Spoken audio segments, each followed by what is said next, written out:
আসসালামু আলাইকুম। দেখুন, আমার বাইকের মিটারটা চাকা ঘোরালে মিটারটা কাজ করে না। তো আজকে এই সমস্যাটা সমাধান করব। দেখুন, চাকা ঘোরাচ্ছি কিন্তু মিটারটা কাজ করতেছে না। তো ফার্স্টে ভেবেছিলাম যে হয়তো আ নিচে যে এই চাকার পাশে এটাতে হয়তো সমস্যা, যে কারণে স্ক্রু খুলি। তো ফার্স্টে ভাবি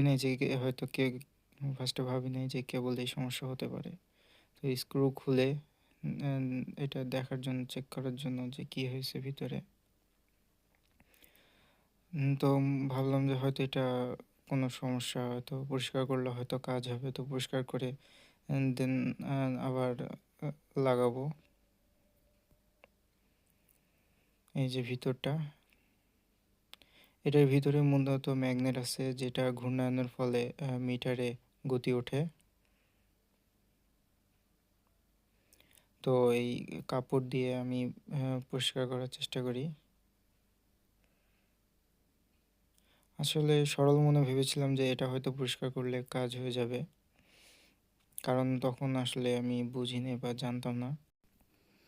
তো মেকারের কাছে যদি যেতাম তাহলে মানে তারা বলতো হয়তো যে পুরো সেটটাই চেঞ্জ করতে হবে।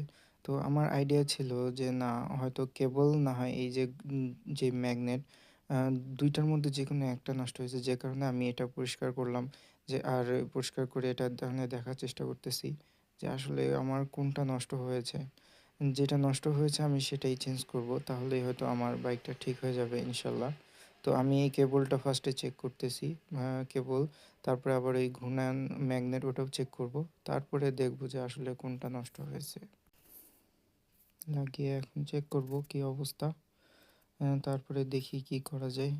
এভাবে আস্তে, আস্তে ভালোমতো চেক করে তারপর সিদ্ধান্ত নেব যে কি করা যায়। টাইট দেওয়া হয়ে গেছে। এবার একটু চাকাটা ঘুরিয়ে দেখি মিটারে শো করে কিনা।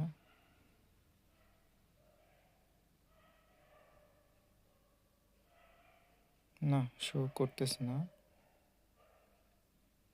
প্রায় ১ সপ্তাহ ধরে আমি এই সমস্যাটায় ভুগতেছিলাম যে মিটারে কোনো কিছুই আসতেছে না।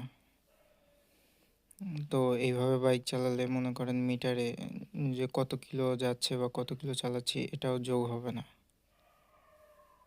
যে কারণে এটা ঠিক করা খুবই জরুরি। তো আমি এই চাকার এই নাটটা মানে পুরো চাকায় এখন খুলবো। খুলে এই মিটার ইয়াটা দেখবো যে ভিতরে কি হয়েছে।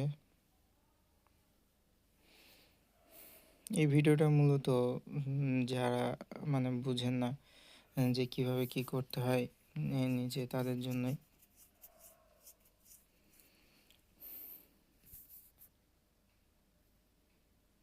নাটটা খুলে তারপরে চাকা খুলবো। চাকা খোলার পর দেখবো ভিতরে কি সমস্যা বা ঠিক করা যায় কিনা। কারণ অনেক সময় নিজে না বুঝলে মেকানিকের কাছে গেলে তারা আ সঠিকটা বলে না অনেকেই। সবাই একরকম হয় না। কিন্তু অনেকেই আছে যারা শুধু ওই স্পেয়ার পার্টস সেল করতে পারলেই লাভ, যে কারণে। তো আমি অ্যাকচুয়ালি খুঁজে বের করার চেষ্টা করব যে আসলে কোনটাতে সমস্যা। এটা খুলে ফেললাম। এই যে এটার মাধ্যমে মূলত গতি ওঠে।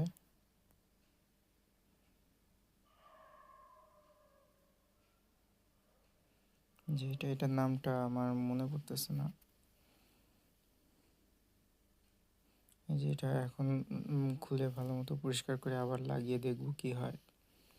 এখানে এই ৩ টা ম্যাগনেট আছে ছোট, ছোট। এই ৩ টা ম্যাগনেটের মাধ্যমে এই আরকি গতি ওঠে ঘূর্ণায়নের মাধ্যমে। তো এটাতে আমার পরে যতটুকু বুঝতে পারি যে এটাতে সবসময় মোবিল থাকবেই। এটাতে মোবিল দেওয়ার কারণে কোনো সমস্যা না।